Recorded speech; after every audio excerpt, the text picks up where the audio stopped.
सो देखिए, अगर मुझे बोला जाए कि कूलम्स लॉ इन वेक्टर फॉर्म, जो हमारा आंसर आना चाहिए वो किस में आना चाहिए, पोजीशन वेक्टर में।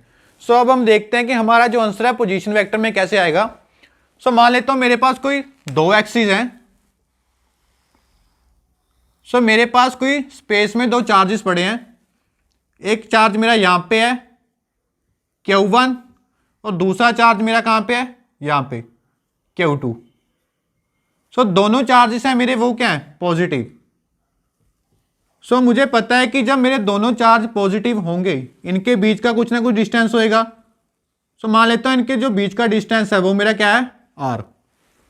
सो अब देखिए, इनका जो पोजीशन वेक्टर होगा वो मेरा क्या होगा, ओरिजिन के साथ r1, और जो इसका होगा वो क्या होगा मेरा r2।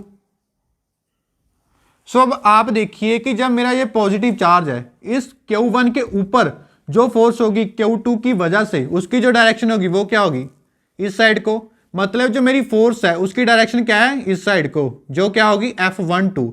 मतलब फोर्स ऑन चार्ज 1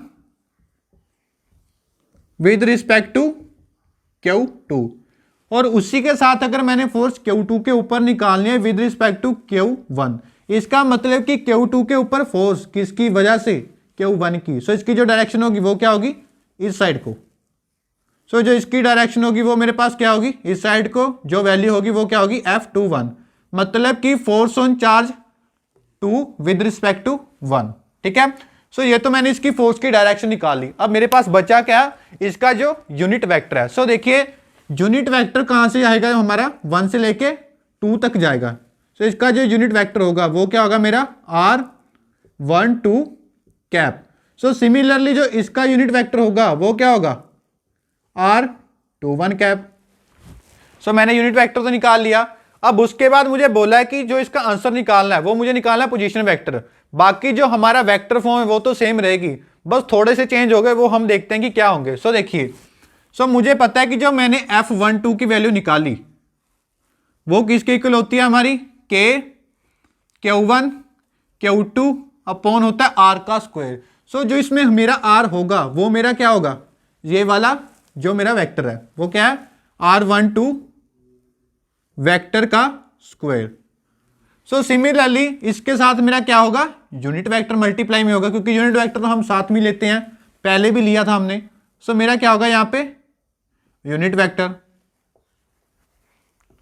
सब उसके बाद देखिए, ये तो मैंने F12 निकाल लिया। अब मैंने निकालना क्या है, F21। सो सिमिलरली मैं F21 भी निकाल लेता हूं। वो मेरा क्या होगा,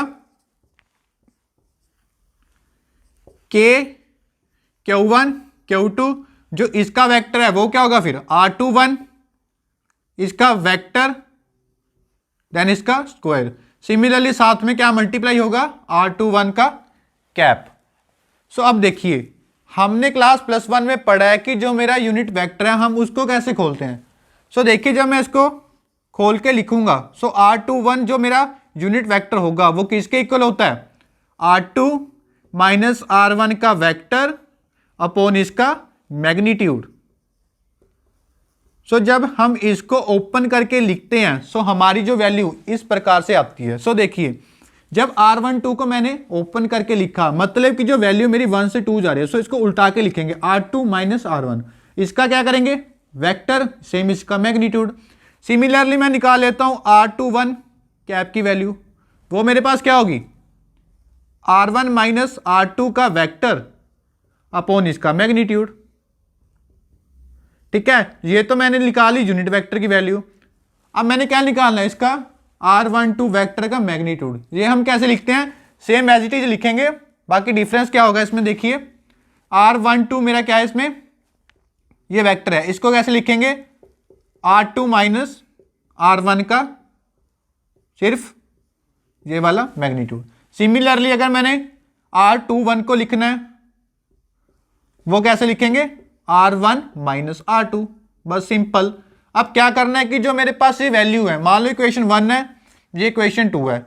सो मैं क्या करता हूं, इन सभी वैल्यूज को सब्सटीट्यूट कर देता हूं। पहले मैं कर लेता हूं F12 में। सो जब मैंने वैल्यू सब्सटीट्यूट की किसमें, फ्रॉम इक्वेशन 1, सो जब मैंने F12 की वैल्यू को सब्स्टिट्यूट किया,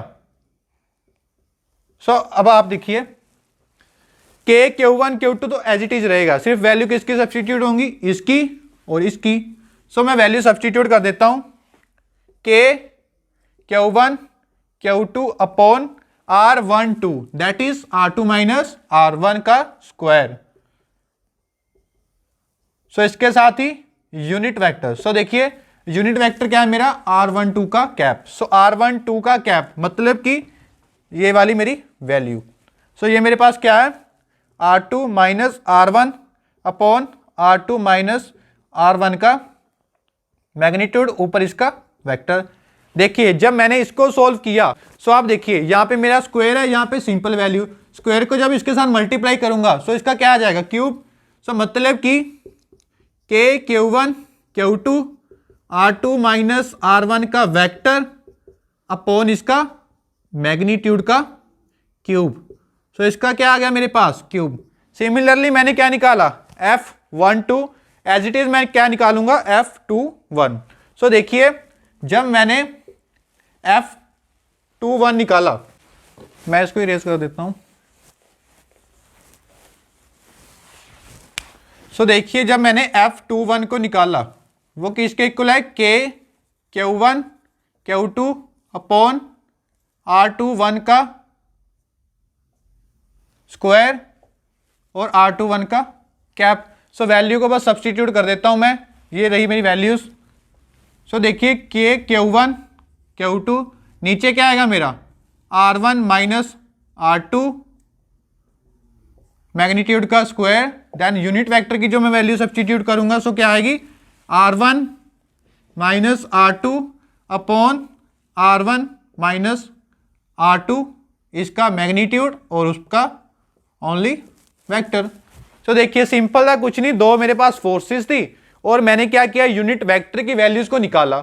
निकालने के बाद दोनों वैल्यूज में मैंने सब्स्टिट्यूट किया। सिमिलरली मुझे F12 की वैल्यू भी मिल गई और F21 की भी वैल्यू मिल गई और F12 की भी वैल्यू मिल गई।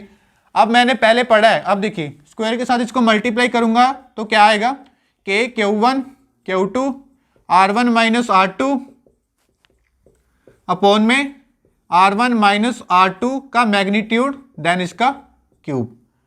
सो देखिए हमने पहले भी पढ़ा है कि दोनों फोर्सेस क्या है मेरी, equal and opposite, equal in magnitude opposite in direction. So इसका मतलब कि जो मेरी फोर्स है कौन सी, F12 वो किसकी इक्वल होगी, नेगेटिव ऑफ F21 के। सो इसका मतलब कि बस क्या करना है कि इन दोनों वैल्यू को हमने उठा के यहां पे रख देना है। सो मेरे पास क्या आ जाएगा इसका आंसर। सो मैं लिख सकता हूं F12 को किसके इक्वल, नेगेटिव ऑफ F21। सो 12 को negative of F21। So that is, ये रही मेरी value, K Q1 Q2 R1 माइनस R2 का वेक्टर अपॉन इसका मैग्नीट्यूड का क्यूब। सो ये था मेरा Coulomb's law in the term of position vector. So हम पढ़ाई करते रहें। सो मिलते हैं अगले वीडियो में, तब तक के लिए चैनल को सब्सक्राइब कर लेना।